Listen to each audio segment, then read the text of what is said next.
സർവേകൾ ഇപ്പോൾ ധാരാളം നടത്തുന്നുണ്ട്. ഇപ്പോൾ ഒരു വർഷം മുമ്പ് തന്നെ സർവേകൾ നടക്കുന്നുണ്ട്. സ്ഥാനാർത്ഥിയാകാൻ താല്പര്യമുള്ള ആളുകൾ തന്നെ അവർക്ക് പറ്റിയ മണ്ണാണോ എന്ന് അറിയാൻ വേണ്ടിയിട്ട് അവർ സർവേ ഏജൻസികളെ ആശ്രയിക്കുന്നുണ്ട്. ഇപ്പോൾ ഇന്നലെ തന്നെ എന്നെ ഒരു ഏജൻസി വിളിച്ചിട്ട് അവർ 140 മണ്ഡലങ്ങളിൽ ചെയ്യാൻ ഉദ്ദേശിക്കുന്നുണ്ട്, നിങ്ങൾ പാർട്ട്ണർഷിപ്പിന് താല്പര്യമുണ്ടെന്ന് ചോദിച്ചിരുന്നു. അപ്പോൾ കേരളത്തിൽ ഇപ്പം പഴയതുപോലെ AC നീൽസണോ അതല്ലെങ്കിൽ ഏതെങ്കിലും ആക്സിസ് പോലത്തെ ഏജൻസികളോ മാത്രമല്ല, ധാരാളം ഏജൻസികൾ ഇവിടെയുണ്ട്. അവർ ഇൻഡിവിജ്വൽസിന് വേണ്ടി തന്നെ സർവേ നടത്തുന്നുണ്ട്, പർട്ടിക്കുലർ മണ്ഡലങ്ങൾ സർവേ നടത്തുന്നുണ്ട്, രാഷ്ട്രീയ പാർട്ടികളും സർവേ നടത്തുന്നുണ്ട്. ഇപ്പോൾ ഈ തിരുവനന്തപുരം മണ്ഡലത്തിൽ തന്നെ കോൺഗ്രസിൽ ആരൊക്കെ ആയിരിക്കും എന്നറിയാൻ വേണ്ടിയിട്ടുള്ള ഒരു സർവേ കോൺഗ്രസ് നടത്തിയതല്ല, ഒരു ഏജൻസി നടത്തിയ സർവേയുടെ ഡീറ്റെയിൽസ് ഞാൻ കണ്ടിട്ടുണ്ട്.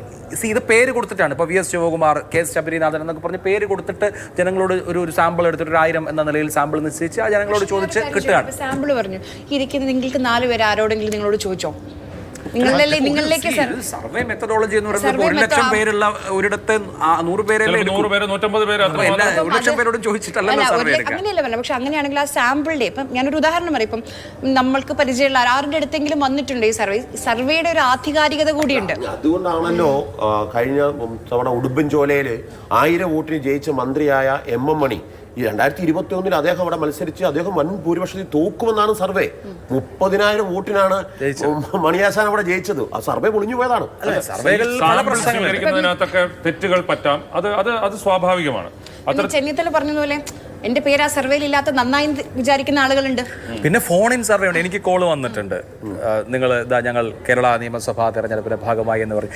നമ്മൾ നോക്കേണ്ടത് സാമ്പിൾ സൈസ് വളരെ ചെറുതായിരിക്കും. അത് ചിലപ്പോൾ ഒരു മണ്ഡലത്തിൽ 1000 അവരത് എല്ലാ മേഖലയും സ്പർശിച്ചു പോയാൽ ഏറെക്കുറെ വരും എന്നുള്ളത് മാത്രം നമുക്ക് പറയാൻ പാടില്ല. സ്റ്റാറ്റിസ് എങ്ങനെയാണ് രാഷ്ട്രീയ വൃത്തത്തിൽ ഇന്ന് പറയാനുള്ള വിവരം മാർഷലിന്റെ കയ്യിൽ എന്താണുള്ളത്? അതായത് MM ഹസൻ, മുഹമ്മദ് മാലിക് ഹസൻ അരുവിക്കരയിൽ മത്സരിക്കുന്നു എന്നുള്ളതാണ്. അദ്ദേഹം തുടർച്ചയായിട്ട് മത്സരിച്ചു, പിന്നീട് ഒരു ഗ്യാപ്പ് ഇട്ടതിന് ശേഷം ചടയമംഗലത്ത് മത്സരിച്ച് പരാജയപ്പെട്ട് മാറി നിന്നതാണ്. ഇപ്പോൾ അദ്ദേഹം വീണ്ടും മത്സരിക്കുന്നു എന്നുള്ളതാണ്. അദ്ദേഹത്തിന്റെ അഭിപ്രായം എന്ന് പറഞ്ഞാൽ പ്രായപൂർത്തിയായി ഇതിന്റെ ഭാഗമാണ് അദ്ദേഹത്തെ കുറിച്ച് നിർമ്മിച്ച ഒരു ഡോക്യുമെന്ററി. കഴിഞ്ഞ ദിവസം ആത്മകഥ അതോടൊപ്പം ഡോക്യുമെന്ററി അദ്ദേഹത്തിന് ഇറങ്ങിയിട്ടുണ്ട്.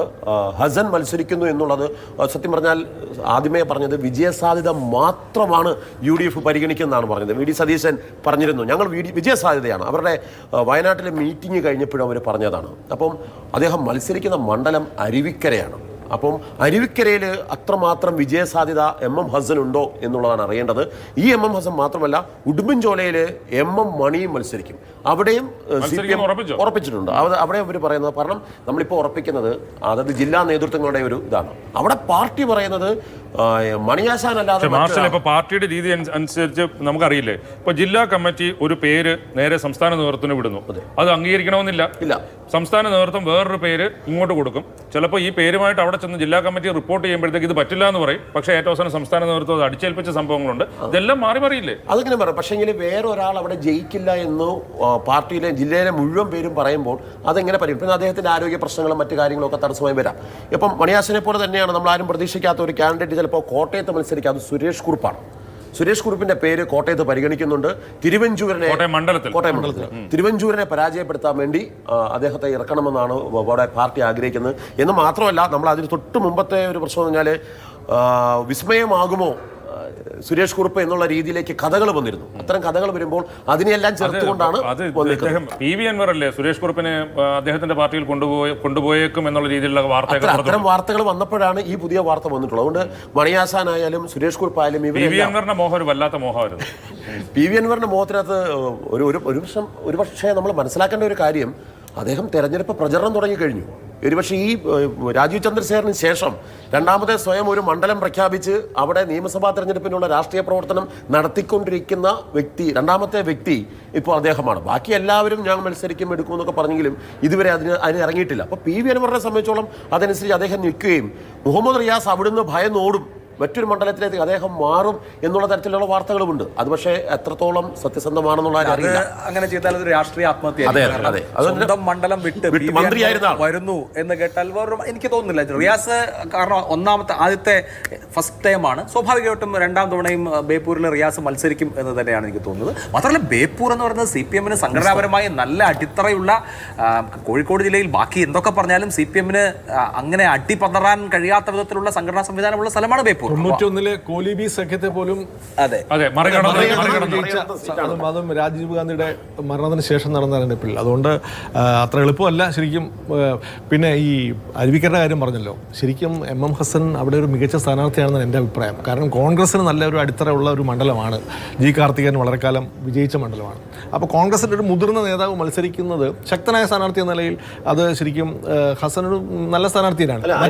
മറ്റൊന്ന് ചില സാമുദായികത നമ്മൾ എന്തൊക്കെ പറഞ്ഞാലും ഒരു യാഥാർത്ഥ്യമാണല്ലോ. അവിടെ മുസ്ലിം അല്ലെങ്കിൽ ന്യൂനപക്ഷ വിഭാഗത്തിൽ കുറേ വോട്ടുകളുള്ള ഒരു മണ്ഡലം കൂടിയാണ്. അതുകൊണ്ടാണ് CPM ഒരിക്കൽ റഷീദ് എന്ന് പറയുന്ന റഷീദിനെ മത്സരിപ്പിച്ചിട്ടുണ്ട്. ഒരിക്കൽ അവിടെ മത്സരിപ്പിച്ചിട്ടുണ്ട്. അപ്പോൾ അത് അങ്ങനെയുള്ള ചില കാൽക്കുലേഷൻസ് കൂടിയാണ്. അപ്പോൾ ഇതെല്ലാം കൂടെ ഇപ്പോൾ ലോക്സഭാ ഇലക്ഷൻ, തദ്ദേശ ഭരണ ഇലക്ഷനിലൊക്കെ വരുന്ന ഈ ന്യൂനപക്ഷ അനുകൂല മനോഭാവം UDF അനുകൂലമാവുകയാണെങ്കിൽ അത് ശരിക്കും അരുവിക്കരയിൽ അത് വർക്ക് ചെയ്യും എന്നൊക്കെയുള്ള കാൽക്കുലേഷൻ ഉണ്ട്. അരുവിക്കരയിൽ ജി കാർത്തികേയനു തുടർച്ചയായി ജയിച്ചുകൊണ്ടിരുന്നതിന്റെ കാരണങ്ങളിൽ ഒന്ന്, അന്ന് LDF RSP ഉള്ളപ്പോൾ RSPക്കായിരുന്നു ആ സീറ്റ് നൽകിക്കൊണ്ടിരുന്നത്. അവിടെ ഒരു CPMന്റെ പ്രവർത്തനം ഉണ്ടായിരുന്നില്ല. എന്നാൽ പിന്നീട് RSP വിട്ടുപോവുകയും CPM ആ സീറ്റ് ഏറ്റെടുക്കുകയും M വിജയകുമാർ തുടങ്ങി അത് കഴിഞ്ഞ് AR റഷീദിലേക്ക് വന്നു. അവർ രണ്ടുപേരും പരാജയപ്പെട്ടെങ്കിലും ശബരിനാഥിനെ തോൽപ്പിച്ചുകൊണ്ടാണ് സ്റ്റീഫൻ വരുന്നത്.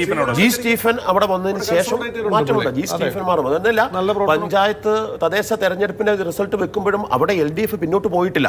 അതുകൊണ്ട് അരുവിക്കര അത്ര ക്രോസായിട്ട് വരാൻ പറ്റില്ല. പക്ഷേ അദ്ദേഹത്തിന് ഒരു സീറ്റ് നൽകുമ്പോൾ അവിടെ വേറെ പല ചോദ്യങ്ങൾ വരും കോൺഗ്രസിനുള്ളിൽ. കാരണം ഇദ്ദേഹത്തിന് വീണ്ടും ഒരു അവസരം കൊടുക്കുന്നു എന്നുള്ളതാണ്. അതിന്റെ പരിണിത ഫലങ്ങൾ എന്താകും തിരുവനന്തപുരത്തെ DCCയിൽ സംഭവിക്കുക എന്നുള്ളതാണ് ഞാൻ നോക്കിക്കാണുന്നത്. അല്ല, ഇപ്പൊ MMSന് സീറ്റ് കൊടുക്കുമ്പോൾ എത്ര പ്രാവശ്യം മത്സരിക്കാൻ അവസരം കൊടുക്കുന്നു എന്ന് പറയുന്ന പ്രശ്നം, പ്രായത്തിന്റെ പ്രശ്നം. അങ്ങനെയാണെങ്കിൽ കോൺഗ്രസിൽ ഒരുപക്ഷെ മത്സരിച്ച് പരാജയപ്പെട്ട് ഇനി മത്സരത്തിന് പരിഗണിക്കേണ്ടതില്ല എന്ന് കരുതിയിരുന്ന പല നേതാക്കളും ഇല്ല, ഞങ്ങളെയും പരിഗണിക്കണം. അദ്ദേഹം തിരുവനന്തപുരം വെസ്റ്റ് 2 തവണ ജയിച്ചു, കഴക്കൂട്ടത്ത് 2 തവണ ജയിച്ചു, കായംകുളത്ത് 1 തവണ ജയിച്ചു. പിന്നീട് കുറച്ചല്ല, ഞാൻ പറയാം, 2 തവണ ജയിച്ചിട്ടുണ്ട്. പിന്നെ കായംകുളത്ത് അദ്ദേഹം ജയിച്ചു. ജി സുധാകരനെ പരാജയപ്പെടുത്തി അദ്ദേഹം പാർലമെന്റ് കാര്യം മന്ത്രിയാകുകയും ചെയ്തു. എന്നാൽ അത് കഴിഞ്ഞ് 2 വട്ടം അദ്ദേഹത്തിന് സീറ്റ് കൊടുത്തില്ല. ഇതിനിടയിൽ 2016 അദ്ദേഹം മത്സരിച്ചു, അദ്ദേഹം പരാജയപ്പെടുകയാണ് ചെയ്തത്. അത് ചടയമംഗലത്തായിരുന്നു. മുല്ലക്കരയോട് മറ്റോ പരാജയപ്പെട്ട് അദ്ദേഹം മാറുന്നു. അതിനുശേഷം അത് മാറി നിൽക്കുമ്പോൾ മുല്ലപ്പള്ളി ഉൾപ്പെടെയുള്ള മുതിർന്ന നേതാക്കളെല്ലാം മത്സരിക്കാൻ പോകണമെന്നല്ലേ പറയുന്നത്.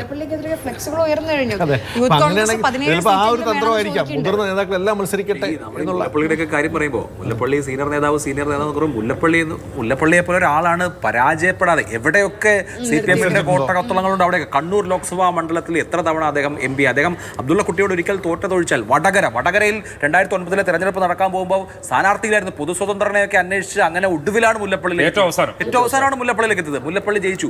കോഴിക്കോട് പോലെ കഴിഞ്ഞ 2 പതിറ്റാണ്ടായി കോൺഗ്രസ് തോറ്റുകൊണ്ടേയിരിക്കുന്ന സ്ഥലത്ത് മുല്ലപ്പള്ളിയെ പോലെ തൊട്ടതെല്ലാം പൊന്നാക്കിയ ഒരാൾ എന്നൊരു വലിയ ഘടകമുണ്ട്. യൂത്തിന് എന്ത് തോന്നിയാലും പക്ഷേ മുല്ലപ്പള്ളിക്ക് ഏത് സീറ്റ് കൊടുക്കുന്ന പ്രശ്നം. കൊയിലാണ്ടിയിൽ പക്ഷേ അവിടെ DCC പ്രസിഡന്റ് വളരെ കാലമായി പിന്നെ ഇവിടെ അദ്ദേഹം മത്സരിക്കും. വടകരയുണ്ട്, വടകര പക്ഷേ അദ്ദേഹത്തിന് അതിന് മത്സരിക്കുന്ന സീറ്റ് കണ്ണൂർ മത്സരിക്കണം. കണ്ണൂർ സീറ്റിലൊക്കെ ഓൾറെഡി കണ്ണൂർ സീറ്റിൽ മത്സരിക്കുമെന്ന് അദ്ദേഹത്തോട് അടുത്ത വൃത്തങ്ങൾ പറയുന്നത്. അന്നേരം ഒരു പ്രശ്നമുണ്ട്. നിലവിലുള്ള MP-ക്ക് സീറ്റ് കൊടുത്തു കഴിഞ്ഞാൽ പല MP-മാരും സീറ്റ് ആവശ്യപ്പെടും. കേരളത്തിലേക്ക് തിരിച്ചു വരാൻ ആഗ്രഹിക്കുന്നു. കൊടിക്കുന്നിൽ സുരേഷിന്റെ ഒരു ഏറ്റവും വലിയ ആഗ്രഹമാണ് അദ്ദേഹത്തിന് നിയമസഭയെ മത്സരം. അദ്ദേഹം എന്നോട് തന്നെ പറഞ്ഞിട്ടുണ്ട്, എന്റെ ഏറ്റവും വലിയ ആഗ്രഹങ്ങളൊന്നും. ഇന്നലെ കേട്ട ഒരു സംഗതി, സണ്ണി വക്കീല് മത്സരിക്കുന്നുണ്ട് എന്തായാലും. അപ്പൊ കൊടിക്കുന്നിൽ KPCCയുടെ താൽക്കാലിക പ്രസിഡന്റായി വരുമെന്നാണ്. ആ പ്രശ്നം പരിഹരിച്ചല്ലോ. അങ്ങനെ വന്നാൽ അദ്ദേഹം സന്തോഷമാണ്. കാരണം അദ്ദേഹം ഒരു ചോയ്സ് കൊടുക്കുകയാണ്. താൽക്കാലിക പ്രസിഡന്റ് ആവണോ നിയമസഭയിൽ മത്സരിക്കണോ എന്ന് ചോദിച്ചു കഴിഞ്ഞാൽ കൊടുക്കുന്നിൽ നിയമസഭ തന്നെ തെരഞ്ഞെടുക്കുന്നു. മാത്രമല്ല അദ്ദേഹം ജയിച്ചു വന്നാൽ മന്ത്രിയാണ്. അതുകൊണ്ട് തന്നെ അദ്ദേഹം ഏതായാലും ഈ KPCCയുടെ പ്രസിഡന്റായിട്ട് ഇരുന്ന വീഴ്ചപാരങ്ങൾ മുഴുവൻ തുറക്കി അവസാനം പെട്ടുപോകുന്നതിനേക്കാളും നല്ലത്, അദ്ദേഹത്തിന് ഏറ്റവും നല്ലത് അത് മാറി അവിടെ നിൽക്കുന്നത്. മാത്രമല്ല കൊട്ടാരക്കരയിൽ നിന്ന് പലരും വന്നിട്ടുണ്ട്, പല മുന്നണികളും അങ്ങോട്ടും ഇങ്ങോട്ടും ഒക്കെ ചാടിയിട്ടുണ്ട്. അവിടെയെല്ലാം അദ്ദേഹത്തിന് ഒരു ചെറിയ പ്രതീക്ഷയുമുണ്ട്. അപ്പോൾ എന്ത് വേണമെങ്കിലും സംഭവിക്കാം. അതുകൊണ്ട് കൊടുക്കുന്നില്ലേ നമ്മൾ മാറ്റി നിർത്തേണ്ട ഒരാളല്ല.